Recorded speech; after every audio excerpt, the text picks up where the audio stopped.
I think River came in character. He had this sort of being of a person who hadn't, had a bed necessarily the night before and hadn't washed his clothes in a long time.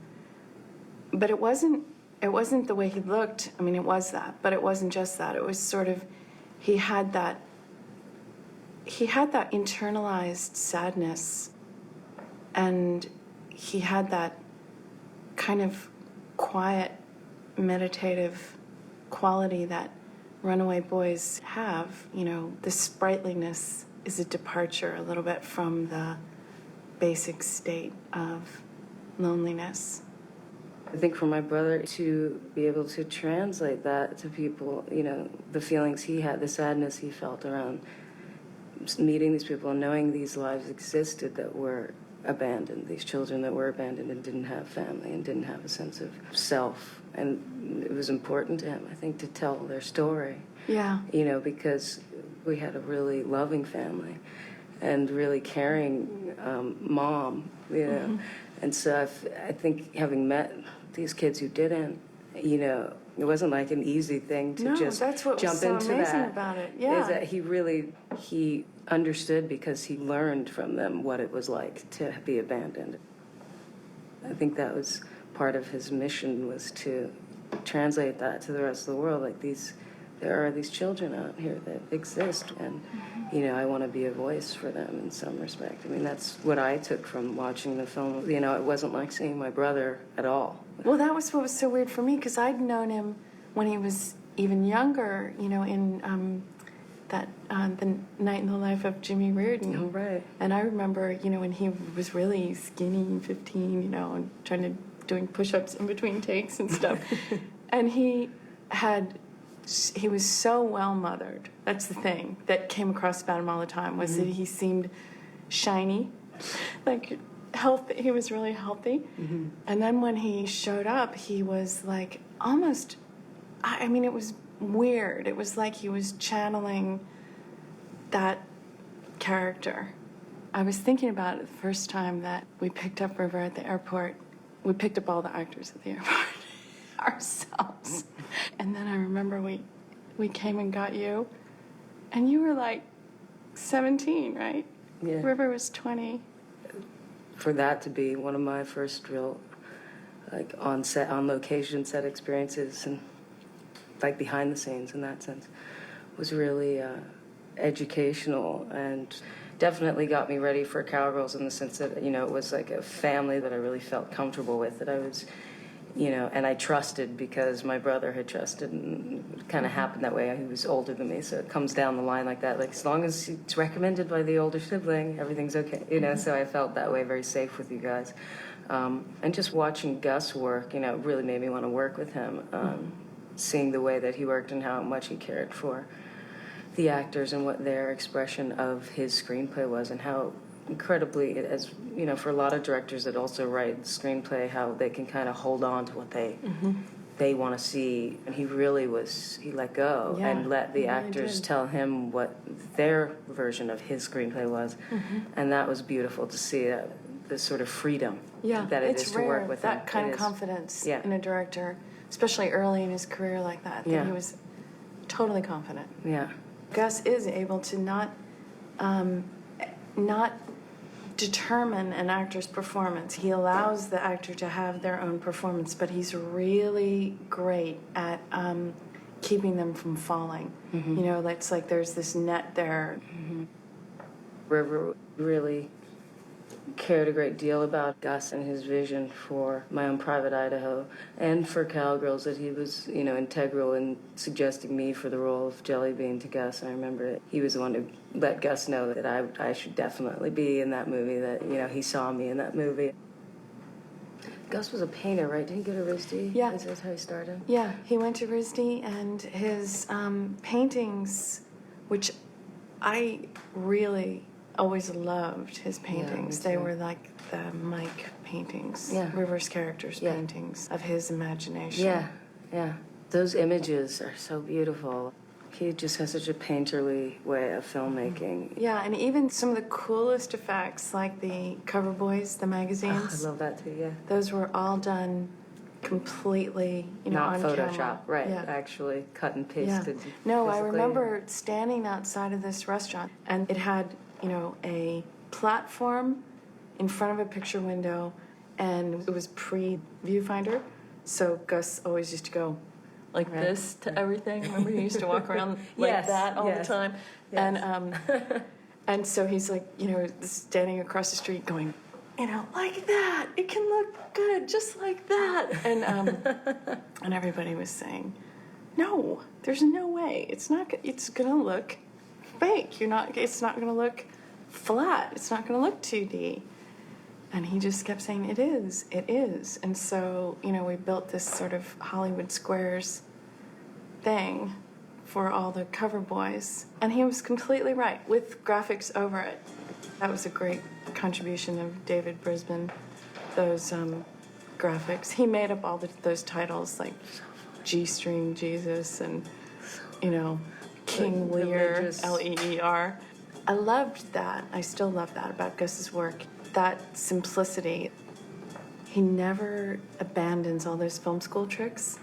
He uses those to such incredible advantage. Almost like the skateboard dolly, the grocery cart kind of, dolly. Those sorts of things are entirely, I don't know about now, but then they were certainly part of, several films along the way. I love to know that Idaho was, old school. It was razor blade and tape, Yeah. absolutely, all the way. Beautiful. I love that. Remember that shot where Keanu's holding River under the statue? Yeah. And that's actually not a statue. That's Freddie. Remember Freddie? That's right. That's Freddie made to look like an Indian, and he's covered with this greeny black gloop. It's so convincing. It really looks like a statue. It doesn't look like a person at I all. remember that now. It was just the animal, and then they put him on it. That was the sort of thing, if you didn't have money to actually make a statue, then you took a PA and covered them with slime and stuck them up on the walls. I love that. But he looked perfect. Yeah, absolutely. We didn't have cell phones. We had bags of quarters, and we had, to go to payphones, and we didn't have drivers. We just, had a big van, and everybody. I remember Keanu like pressed up against the van. Because there were so many people in the one van. Yeah. Yeah. It definitely is what bred the family environment too. It's like there is no real mother and father. It's like a group of kids, Right. Teenagers. The parents are away. Yeah. Yeah. It seemed to bring everyone together closer, not feeling like there was any authority made it work. It was like a tightly run ship within its lack of authority. Yeah. Because everyone had their part, Yeah. When we went to Italy, the group was so small that it was kind of like what it would be like going with Mike and Scott to Italy. There was very little infrastructure around the locations and everything, and I think it allowed us to do things that, when we were on the lamb farm, there was lambing going on and slaughtering and just this sort of very natural life that because we had so few people, it was able to just continue uninterrupted. And that was another amazing thing about it, is that everywhere we went, people were sort of blasé about us. I think because we didn't really have the vibe of an important set. Production, yeah. Yeah, at all. So, we were really just kind of allowed to do whatever we wanted wherever we were. You guys weren't there very long. We weren't. We were Was only that there where you like shot 3 the weeks. motorcycle scene where Mike and Scott pull up to frame on the motorcycle looking like gorgeous 50s icons? That was... or is that in Portland? in Portland, that was. yeah. I still that shot. I just thinking about that a minute ago, how beautiful Now, I that was. Where remember they pull up to frame and they both just look so handsome and Yeah. like James Dean and Marlon Brando or something, with glasses on. Their hair was, Keanu loved that motorcycle. Yeah. Was that mean- an old Norton? Yeah. It was He beautiful. wanted that motorcycle. He wanted to... It was impossible to keep him off of it, even though he wasn't allowed to be on it because of insurance purposes, but he He insisted. really insisted. And the fucked up face, excuse me, Yeah. French. I see that in so many things, from mixing a record to half inch. The thing looks like a fucked up face, the Yeah. real, and I took a picture of it, and it made me think of Idaho and the fucked up face. Like, oh, I have that too, where my eye will just go. Yeah, exactly. and It'll see. tunnel vision and see, oh, there's a face. It's really... I see those roads of memory and imagination that don't have any place, that were just the narcoleptic seizure roads. I see those a lot. It's funny because we looked for roads, and we just scouted roads and roads and roads, and we were. And so I got into the habit of always going, oh, that's a great road. Right. I have to have that road, like a character. With River, in the way of preparation, was we found this guy, Jake, who was a narcoleptic, who lived in Portland and really had that dreamy quality, sort of like he was half awake, half asleep all the time, and then he would say these incredibly prophetic, poetic things, and then he, but it was very, really good, I think, preparation. And another thing I love about what Gus does of bringing the reality into the film, but never really losing control of it. Mm-hmm. It doesn't ever become sort of documentary verite. It's always part of the story. Mm-hmm. He doesn't really need to. He's not trying to explain who's who and who's real and who's not. And yeah. It just becomes part of it. Yeah. I mean, the whole kind of Falstaff story, and Portland as Elizabethan England. And we, of course, cast real street people. And a lot of times on the street in Portland, the cops, they really couldn't tell, who was real and who wasn't. I always remember the sounds of the shuffling feet in the building running back and forth, away from the cops, and just the visuals and the oral, like all the things you take in from that scene, and then Shakespeare, sort of like how that all the juxtaposition was such a strange artistic choice, but one that translated really well, I thought. Yeah, that whole idea of, chimes at midnight being sort of the setup of Henry, Prince Hal, and, him mixing with the commoners and then going back to his privilege was just perfect, And then, of course, the Falstaff character being the one who could comprehend more than anyone. I mean, he was the real father of Keanu, of that character in the story. Mm. The street father was more of a father than the mayor. Right. Bill Richard, he was phenomenal. He was River's suggestion, right? I know, You guys because he him. was the director of Jimmy Reardon. Right. And he was a substitute because the original Bob didn't work out, and so we were sort of desperate at the last minute, and it was River's idea.